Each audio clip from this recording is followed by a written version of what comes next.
Ramón, ¿cómo era donde naciste? Bueno, yo nací en una pequeña región de Misiones, pegadito a Posadas, que ahora sería la Gran Posadas, ¿no? Que se llama Garupá. En aquella época era un pueblito. Sí, y ahora también. Un poquito más crecido, pero siempre un pueblo, ¿no? Está a orillas del arroyo Garupá, ¿no? Bueno. Entonces, y bueno, son esos pueblitos extraordinarios, misteriosos, con cuentos y con duendes, ¿no? Y que por ahí se habla del pombero, que es un duende natural de la tierra, ¿no? El Yacilla Teré, que es el duende de la siesta, que lleva a los niños y le hace comer gusanitos y hierbas raras, ¿no? Y bueno, y cuando vuelven a la casa de los padres, vuelven también raros y asustados. Entonces la madre los asusta: no vayan ustedes a andar arrasando la siesta, ni las plantas de higos, ni mandarinas, ni naranjas de los vecinos. Vayan, péguense un bañito en el arroyo y vuelvan, porque está el Yacilla Teré esperándolos, ¿no? Ramón, ¿y empezaste a tocar o a componer o a escribir canciones? ¿Qué fue lo primero que te llamó, la poesía o la música? Yo creo que hemos inaugurado, fíjate, una forma de decir, una forma de expresar el paisaje que no había sido tratado así antes, ¿no? Por ejemplo, si vos decís: algo se mueve en el fondo del Chaco Boreal, sombras de bueyes y carro buscando el confín, lenta mortaja de luna sobre el Cachapé, muerto el gigante del monte en su viaje final. Vamos, tigre, toro, chispa, guampa, usando los bueyes. Y esta forma de decir o de cantar en esa tierra no era muy común, ¿no? La gente hablaba más del pago lejano, ¿no es cierto?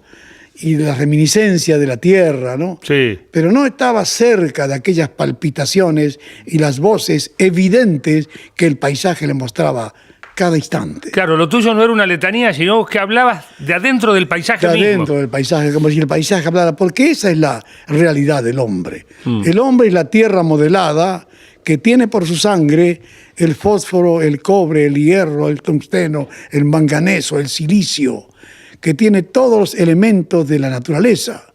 Es un pedazo de tierra con patas y ojos que anda en el paisaje, que debe respetar a esa tierra y debe hablar por sus propios modos lo que la tierra tiene que decir, porque la tierra no habla, hace.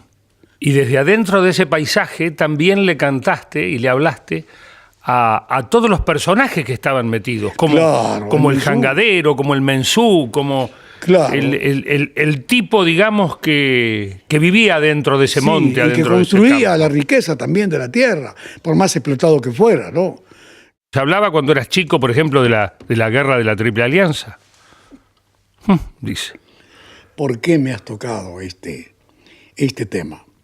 Estoy terminando un libro que ya están dispuestos a editarlo, que se llama Las historias de la abuela o la guerra grande. Toda la guerra de la Triple Alianza pasado a un gigantesco poema. Tiene más de 1000 décimas, ¿no? Y va transitando como si fuera un tren, cada décima es un vagón, porque cada décima tiene sus leyes inexorables, que no podés apartarte porque vienen los antiojudos, te dice: señor, dedíquese a su guitarra, deje la décima tranquila. Sin embargo, yo empecinadamente me he puesto a trabajar y he logrado, ¿querés que te diga dos frases, dos décimas? Dale, sí, cómo no. Dice: mi madre, una señora, una abuela, una madre, comienza a contar una historia, ¿no? Y desemboca de pronto en la guerra más atroz y más grande de Latinoamérica. Y ella era hija de un señor, de un chico que tenía 14 años, que se escapó de la metralla y de las batallas del ejército del Mariscal López. Y con un compañerito que se llamaba Cambacho, encontraron herido de bala, heridos los dos. y entonces se escapan y encuentran una canoa ahí, una chalana, como le llaman ellos, atada entre la maraña, y se montan arriba de la chalana y pasan el río Paraná hacia Corrientes.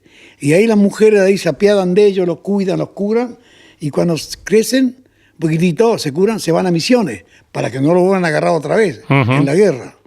Y de ahí crecieron y nació mi madre, porque este señor se casó con una paraguaya, y nació mi madre, mis tíos, todos, bueno. Entonces, porque una idea trae la otra, esto es un encadenamiento de imágenes, ¿no? Bueno, y entonces, después nací yo, que yo soy un fruto de la triple frontera, o del Mercosur, ¿te das cuenta vos? Sí, de lo que antes. Porque mi madre, hija de paraguayos, mi padre, hija de brasileños, y yo argentino. Estamos ahí o tenemos que estar o en el contrabando o en el Mercosur. Vos sos el que cierra el triple. Yo sí, señor. Y bueno, como te íbamos a decir, entonces empezó a transcurrir la obra que dice: Doña María Morel tiene 84 años, pájaros en las manos y una luz de acontecer. Y aunque sus ojos no ven, lleva el corazón despierto, una guitarra de sueños, palabras de los caminos, sabor de tiempos vividos y aromas del sentimiento. Su cara de anchas arrugas es como la tierra madre. Tiene colinas y valles y arroyos de aguas profundas.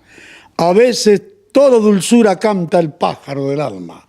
Se le enciende la mirada y en el telón de la sombra hay un monte que se ahonda y una lágrima lejana.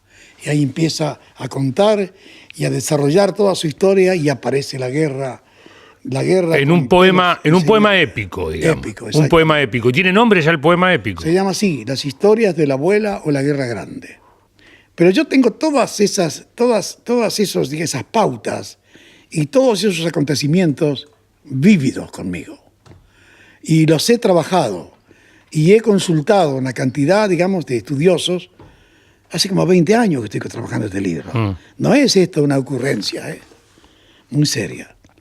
Bueno, creciste en una zona de misturas de culturas, ¿no? Sí. A mí Brasil, la frontera, ya hablamos un poquito de eso, pero eso también enriquece mucho, porque si bien son pueblos parecidos, son bien diferentes, ¿no? Yo estoy tan feliz de haber nacido en Misiones, ¿no? Porque me he nutrido con las resonancias que venían del Brasil, gente que camina distinto, que tiene una dosis de negro incluso en su construcción física, ¿no? Y gente que viene del Paraguay que hablan en guaraní, ¿no? Que son naturales de ahí. Claro. Entonces yo he sentido esa frontera.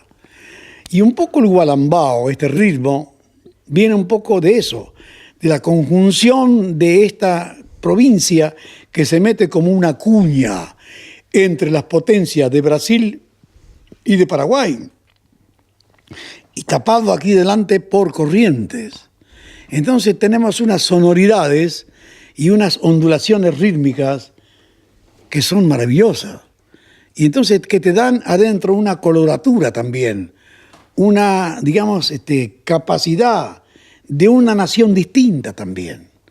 Porque no vas a encontrar nunca una región que tenga 3 sonidos distintos, 3 idiomas sonando juntos. Y el gualambao es precisamente un estado de esa. Yo observé que en Misiones, que está metido en una especie de transpiración o latido permanente rítmico, que tiene por un lado la galopa o las músicas que vienen de Brasil, de Paraguay, aquellas que vienen de Brasil y el chamamé que viene por este lado, está permanentemente en un estado, digamos, de movimiento rítmico. Y de ese movimiento tiene que nacer la voz de Misiones, la voz de la región, como del silencio y del abismo de Salta y de Jujuy y de las montañas, nace el eco, nace la baguala, nace aquel grito como un clarín de la montaña, Y como la amplitud y el horizonte inmenso de la pampa produce la filosofía, produce la milonga, produce, ¿qué te voy a decir?, el pensamiento y la introspección para encontrarse a sí mismo, y ahí nace el filósofo.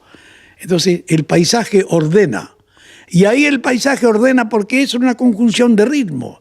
Y lo importante es no asustarse ni embarcarse con algún ritmo, arrancar de ahí con un ritmo propio.